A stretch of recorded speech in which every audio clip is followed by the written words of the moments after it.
Paano maabot ang financial freedom? Maraming tao ang nangangarap ng financial freedom.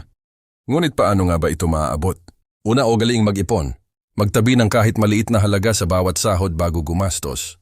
Pangalawa, iwasan ang mga hindi kinakailangang utang. Gumastos lamang ayon sa iyong kakayahan at unahin ang mga pangangailangan kaysa luho. Pangatlo, dagdagan ang iyong pinagkakakitaan. Maaring magnegosyo, mag-freelance, o gumawa ng online side hustle habang may regular na trabaho. Pang-apat, matutong mag-invest. Ang pera na nakatago lamang ay mabagal lumago, ngunit ang tamang investment ay makakatulong para palaguin ito sa paglipas ng panahon.